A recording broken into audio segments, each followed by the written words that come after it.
Seperti apa sih desa mandiri itu? Apakah yang memiliki banyak uang dan fasilitas umum?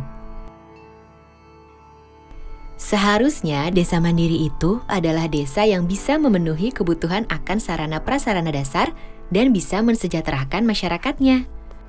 Misalnya masyarakat membutuhkan jalan dan jembatan desa yang bagus, atau saluran irigasi yang bisa diandalkan sepanjang tahun. Nah, itu semua nantinya bisa disediakan dan dikelola oleh desa sendiri loh. Desa harus dapat menjadi salah satu kunci kekuatan ekonomi Indonesia dan sumber kesejahteraan bagi warganya. Baik itu petani, perempuan, masyarakat adat, pemuda-pemudi, anak-anak, kelompok penyandang cacat, dan kelompok masyarakat terasing tanpa kecuali.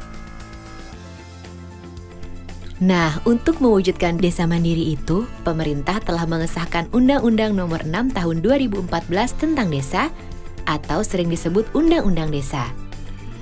Undang-undang ini memberikan kesempatan bagi desa untuk menjalankan dan mengatur pembangunannya sendiri. Karena ya memang masyarakat desalah yang lebih tahu apa saja yang dibutuhkan untuk lebih maju dan sejahtera.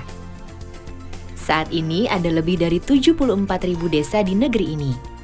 Jadi bayangkan seperti apa pengaruhnya bagi perekonomian Indonesia jika semua desa tersebut bisa menjadi desa yang maju dan sejahtera. Karena itu, pembangunan desa menjadi bagian penting dalam Undang-Undang Desa.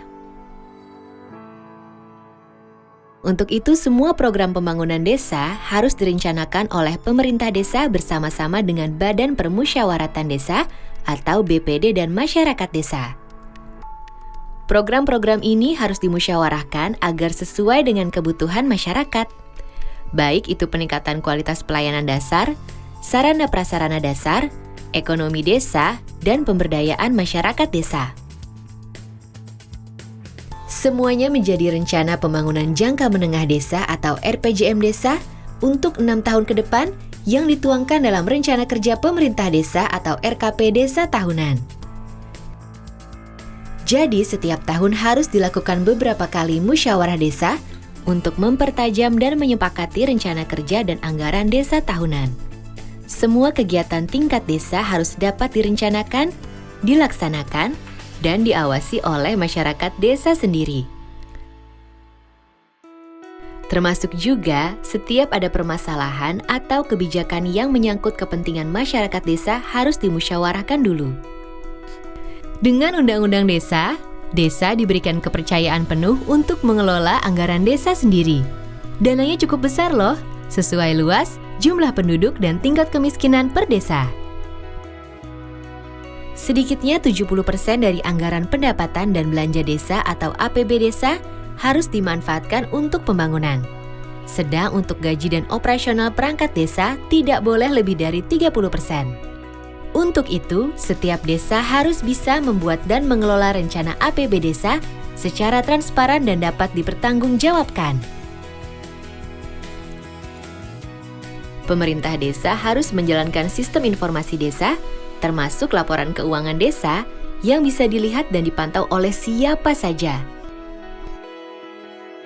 Sistem ini juga berguna untuk memberikan saluran bagi masyarakat untuk menyampaikan keluhan yang ditemukan dan perkembangan penyelesaian masalah. Selain itu, Undang-Undang Desa juga membuka kesempatan bagi masyarakat desa untuk mengelola sendiri seluruh aset yang ada di desa. Kemudian, untuk meningkatkan pendapatan desa, desa dapat mendirikan badan usaha milik desa atau disebut BUM desa. Melalui BUM desa, masyarakat desa dapat meningkatkan sendiri kehidupan perekonomian perdesaan dan memanfaatkan hasilnya untuk kesejahteraan bersama. Salah satu semangat utama yang dibawa oleh Undang-Undang Desa adalah gotong royong. Bukan hanya antara masyarakat yang berada di satu desa saja, tapi juga dengan masyarakat yang ada di desa-desa tetangga. Undang-Undang Desa mendorong agar kerjasama antar desa ditingkatkan untuk memaksimalkan kemampuan dan sumber daya yang ada agar menjadi lebih besar dan kuat.